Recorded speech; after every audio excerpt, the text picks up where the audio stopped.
안녕하십니까. 고은일 인사드립니다. 오늘은 탁발과 보시에 대해서 말씀을 나누어 보겠습니다. 일발청가방 고신만리유 청목도인소 물로백운두. 이 말이 무슨 뜻인가 하면 바로 하나로 일천집에 밥을 얻어먹고 외로운 몸은 만리를 돌아다니는구나. 눈푸른 수행자 알아보는 이였고 가는 길을 흰구름에게 물어본다 라는 말입니다. 이 시는 포대 화상으로 이렇게 알려져 있는 당나라의 개차라는 스님의 시입니다. 불사를 한답시고 동분서주 뛰어다니면서 바로 전시회를 준비할 때 김해 독림사에 주석하고 계셨던 화엄 큰 스님께서 포대 화상도를 그려주시면서 써주신 글귀입니다. 그때 스님께서는 그래 바루를 몇 개나 모았느냐라고 물어보시기에 석주 큰 스님의 바루와 달라이 라마의 바루를 비롯해서 100여 개 정도 됩니다 라고 이렇게 말씀을 드렸더니 중이 바루 하나면 평생을 먹고도 남을 일인데 그놈 욕심도 대단하구나 허허허 하고 긴 수염을 쓰다듬으시면서 호탕한 웃음과 함께 전시에 출품할 작품들을 지원해 주셨습니다. 제가 초등학교 다니던 어린 시절을 기억해보면 7, 80년대에는 마을이나 버스 정류장 등에서 어렵지 않게 마주치는 풍경이 스님들의 탁발하는 모습이었습니다. 당시에는 사는 것 자체가 모두들 궁핍하고 먹을 것도 귀했던 시절이다 보니 탁발이라 해봐야 대부분 쌀이나 보리쌀 같은 잡곡을 한 움큼씩 시주하였던 것 같습니다. 그러던 어느 날 혼자 집에 있는데 밖에서 연불하는 소리가 들려왔습니다. 젊은 스님이 탁발을 나온 것이었습니다. 저는 당황해하며 집에 어른들이 아무도 안 계십니다 라고 하니 스님은 개의치 않고 어린 시주님 시주 좀 하세요 라고 하기에 어떻게 하면 됩니까 하고 제가 다시 물으니까 스님께서는 돈이나 쌀로 시주를 하면 됩니다. 시주의 공덕은 1000배 만배로 되돌려 받게 될 것입니다 라고 하였습니다. 그래서 저는 돈은 없고 쌀로 드리겠습니다 라고 하니 스님은 메고 있던 걸망을 펼치면서 여기에 담아 주십시오 하는 것이었습니다. 아마도 탁발이 첫 집이었는지 걸망은 텅 비어져 있었습니다. 그래서 걸망을 뒤주에 대고 쌀을 퍼담기 시작했는데 신기하게도 걸망이 얼마나 큰지 한참을 퍼담고 나서야 결국은 걸망을 다 채울 수가 있었습니다. 그 젊은 스님은 흐뭇한 표정이 되어서 쌀이 가득한 걸망을 챙겨서는 시주님 공부 잘하시고 복 많이 받으십시오 하고 호련히 사라져갔습니다.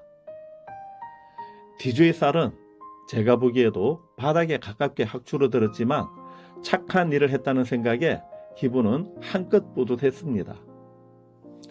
그리고 외출해서 돌아오신 어머님께서 저녁밥을 하시려고 뒤주를 열다가는 깜짝 놀라시면서 이게 어떻게 된 것이냐고 물어보시는 것이었습니다. 그래서 저는 이차저차 해서 이렇게 되었노라고 자초지종을 말씀을 드리고 있는데 밖에서 또다시 연불 소리가 들려왔습니다. 마반야 바라밀다 심경 관자재보살이. 젊은 스님의 연불곡조가 늦여름 석양이 노을을 타고 와서 그런지 더더욱 구성지게 들려왔습니다. 그리고 안으로 들어오면서 어머님에게 시주 좀 하십시오 하는데 이게 웬일이겠습니까? 낮에 보았던 그 스님이 또다시 온 것입니다. 어머님도 지금 세상에 안 계시고 그때 그 스님도 저도 세월의 흐름 속에 잊혀져간 한 토막의 일화로 기억되고 있지만 막상 제가 탁발하는 하주승이 되고 보니 그 시절 그 일이 새삼스레 떠오릅니다.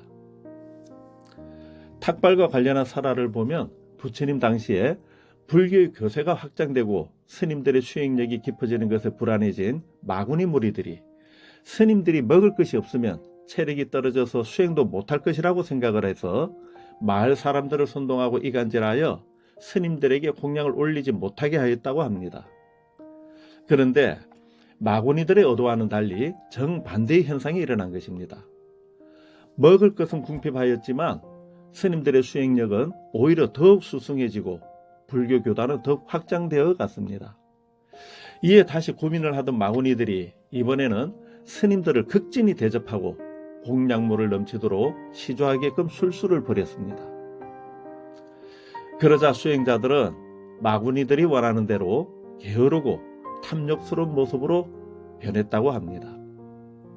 현재는 종단에서도 탁발을 금지하고 있고 개인적으로 길거리에서 탁발할 일도 없어지다 보니 탁발이라는 단어조차 생경하게 여겨지고 있지만 세 벌의 옷과 밥그릇 하나를 의지해서 한 세상을 수행하면서 지낸다는 의미에서 무소유로 일컬어지는 삼위일발의 수행자 정신은 탁발에서 비롯된다 하여도 과언이 아닐 것이라 여겨집니다. 불교의 수행자를 일컫는 비구라는 말은 밥을 얻어먹는 수행자라는 의미와 더불어 세상 사람들에게 괴로움의 고통을 덜어주고 복을 주기 위해서 애쓰는 성자라는 뜻을 가지고 있기도 합니다. 수행하는 스님들은 곧 밥을 얻어먹는 탁발 행위를 함으로써 보시 행위를 하는 신도들에게 복을 받게 한다는 말이기도 합니다. 금강경을 비롯한 불교 경전의 가르침에서는 탐내고 성내는 어리석음을 제거하면서 자비로운 마음으로 생명을 방생하고 어려운 이에게 베푸는 공덕은 그 무엇으로도 헤아릴 수가 없다고 하였습니다. 우리는 일상에서 가끔씩 어려운 사람들을 마주치게 되는 경우가 있습니다. 이럴 때 우리는 도와주고 싶은 마음은 굴뚝 같아도 주머니나 지갑에 큰 액수의 돈이나 카드밖에 없어서 도와주지 못하는 경우도 종종 있습니다. 이럴 때 우리는 복을 지을 기회가 왔어도 복을 짓지 못하게 되는 것이지요. 복을 짓는 것도 몸과 마음으로 항상 미리 준비가 되어 있어야 복을 지을 수 있는 것이고, 일상에서 행하게 되는 작은 보시도 자주자주 하다 보면 베푸는 기쁨으로 가득 채워지게 됩니다. 이렇듯 중생의 삶은 지혜도 있어야 하겠지만 당연히 복력도 함께 겸비하여야 잘 살 수 있습니다. 불교에서는 보시를 보통 삼종시라고 하여 세 가지로 정의를 하고 있습니다. 첫째는 재보시라 하여 어려운 일을 위해서 제물로 보시를 하는 것입니다. 말 그대로 제물로서 어려운 사람들을 도와주는 것을 말하는 것입니다. 둘째는 법보시라 하여 부처님의 가르침을 아는 만큼 알기 쉽고 친절하게 주변의 사람들에게 전달하여 주는 것입니다. 예를 들면 부처님의 가르침을 설해놓은 경전과 불교 서적을 복공량 올리는 것이기도 합니다. 셋째, 무해시는 재난이나 기아, 질병, 전쟁, 폭력 등에서 시달리는 모든 중생들에게 두려움으로부터 벗어나게 해주는 것입니다. 이러한 베품의 대상은 꼭 사람에게만 해당되는 것이 아니라 살아있는 모든 생명체들에게 해당되는 일이며, 이렇게 실행한 보시 행위는 만배, 10만 배의 복력으로 되받게 되는 공덕이 된다고 하였습니다. 삼륜이 청정한 불국 정토를 위하여 탁발의 정신과 보시하는 삶을 제3 되새겨 봅니다. 복 많이 지으시고 복 많이 받으시길 축원드립니다. 새 불교 운동에 제안하고 싶은 내용이나 함께 공유하고 싶은 사연이 있으시면 언제라도 이메일과 카카오톡으로 연락 주십시오. 이메일 182x182x@gmail.com, 카카오톡 아이디 182-108. 감사합니다. 나무아미타불 관세음보살, 지장보살 마하살.